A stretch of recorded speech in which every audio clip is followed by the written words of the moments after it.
Olá, boa tarde. Primeira edição do Jornal Câmara Notícia. A gente começa com o resultado da pauta de ontem. Foram discutidos 6 projetos. O primeiro e segundo itens de decreto legislativo de autoria do vereador Marcos Bernardelli, que concedem títulos de cidadão campineiro, foram aprovados. O terceiro projeto, também de decreto legislativo e que concede medalha de mérito esportivo, foi aprovado também. O quarto item de autoria do vereador Paulo Haddad, que concede título de cidadão campineiro, foi aprovado. O item de número 5, de autoria do prefeito, que dispõe sobre o plano local de gestão da Macrozona 9, foi aprovado em primeira discussão. O projeto ainda deve voltar à pauta para votação do mérito. O sexto projeto, de autoria do ex-vereador Francisco Selim, que obriga maternidades e unidades hospitalares a realizar exames para detectar cardiopatia congênita em recém-nascidos, foi adiado. Ainda na reunião, os vereadores aprovaram a criação da Comissão Especial de Estudos para debater o Programa Estadual Saúde em Ação, que prevê investimentos de 104 milhões na construção de unidades de saúde e reformas aqui na cidade. Os membros vão ser os vereadores Carmo Luiz, Edson Ribeiro, Marcelo Silva e professor Alberto. O presidente vai ser o vereador Pedro Tourinho, que fez o pedido da comissão. No intervalo regimental de ontem, o parlamentar explicou o motivo desse acompanhamento. A gente considera esse programa um programa muito importante. A cidade está com as suas unidades de saúde sucateadas, em crise. A gente tem vivido condições muito precárias para o nosso trabalho nas unidades básicas de saúde. O que é que essa comissão quer fazer?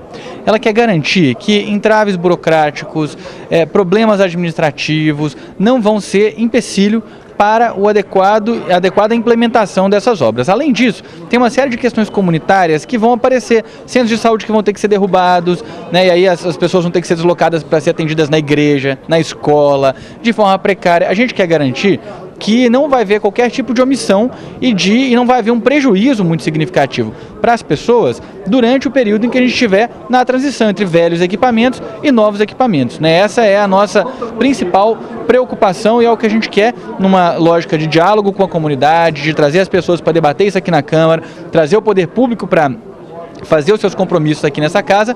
A gente quer garantir então que o programa tenha o melhor desenrolar possível. Mais informações sobre a reunião ordinária você encontra também no site campinas.sp.leg.br. E nesta quarta-feira também teve a primeira parte. O vereador Luiz Carlos Rossini presidiu a sessão que lembrou o Dia Municipal da Succhio Marricari. Em comemoração ao Dia Municipal da Succhio Marricari, criado por iniciativa do vereador Luiz Carlos Rossini do PV, a Câmara de Campinas recebeu nesta quarta-feira o dirigente local da instituição. A organização é um movimento religioso japonês, na qual seus membros acreditam ser esta uma arte espiritualista.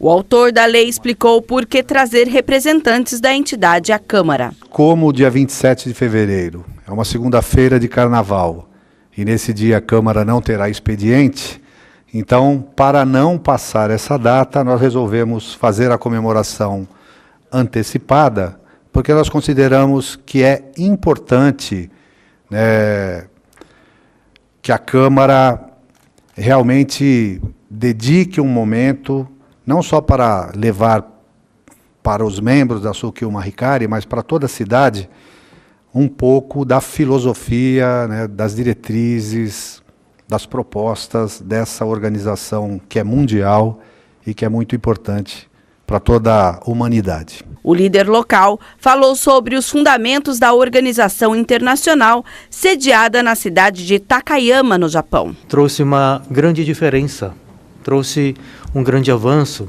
nas atividades em geral da Succhio Marricari.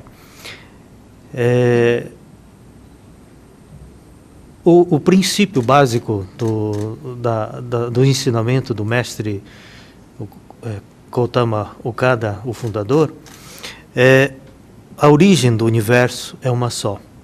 A origem da Terra é uma só. A origem da humanidade e também de todas as religiões é uma só. É baseado nisso que todas as coisas são desenvolvidas. A entidade possui sede em 75 países, com cerca de 1 milhão de membros ativos. Na América Latina, existem 129 unidades, sendo 59 no Brasil. Rossini falou da importância de uma organização como esta. O princípio da filosofia Marricari é que todos temos a mesma origem, ou seja, todos os homens têm a mesma origem, todas as coisas da natureza têm a mesma origem, todas as religiões têm a mesma origem.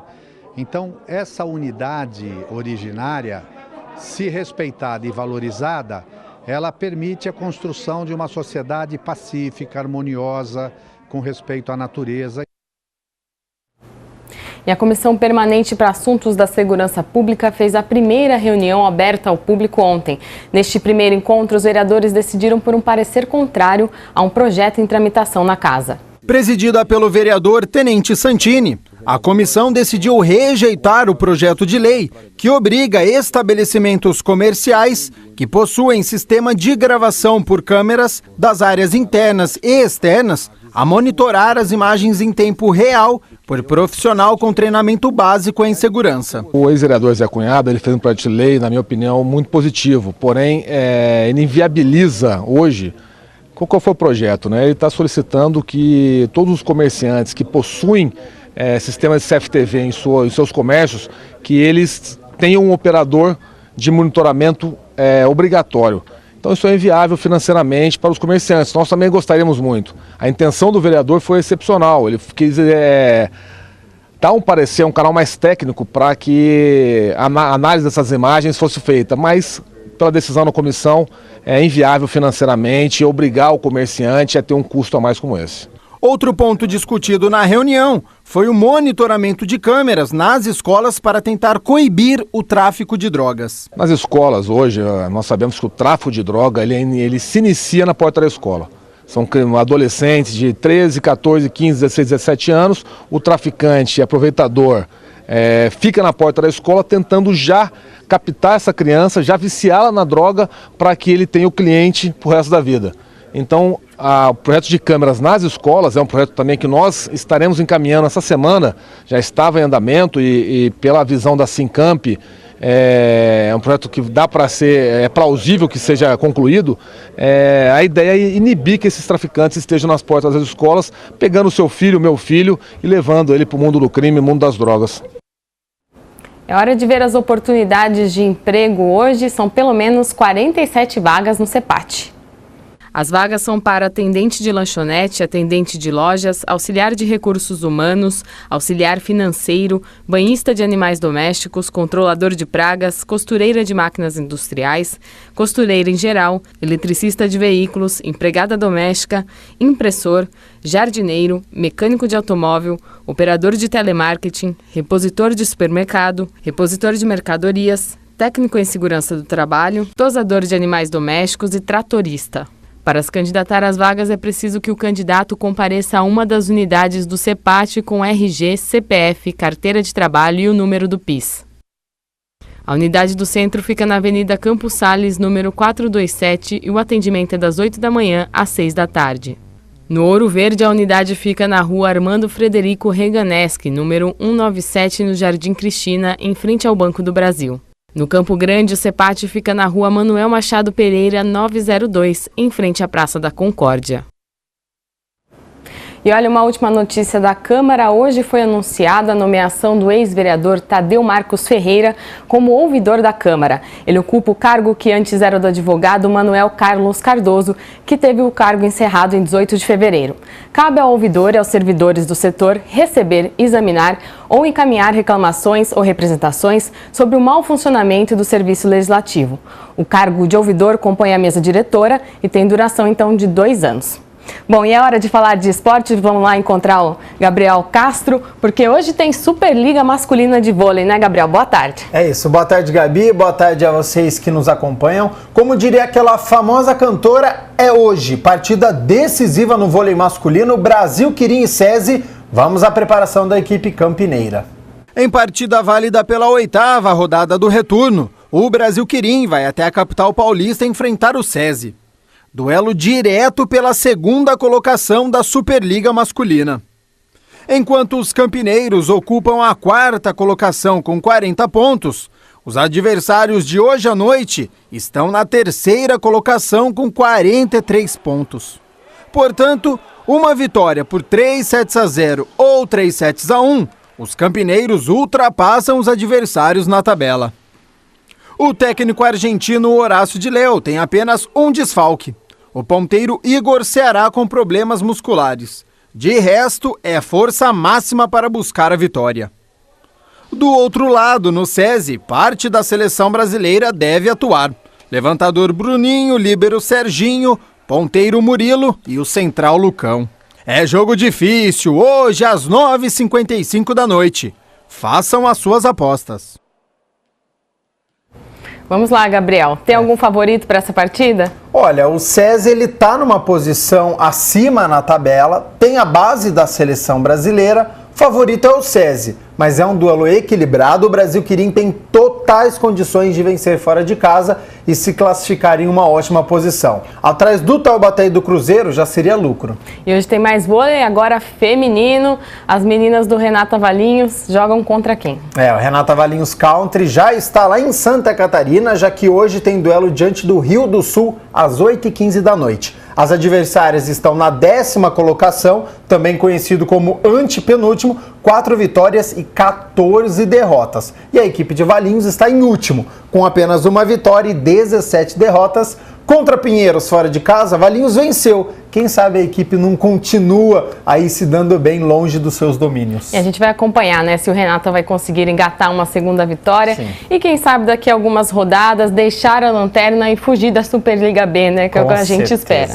Bom, agora vamos falar de futebol. A Macaca tropeçou lá em Lins, né?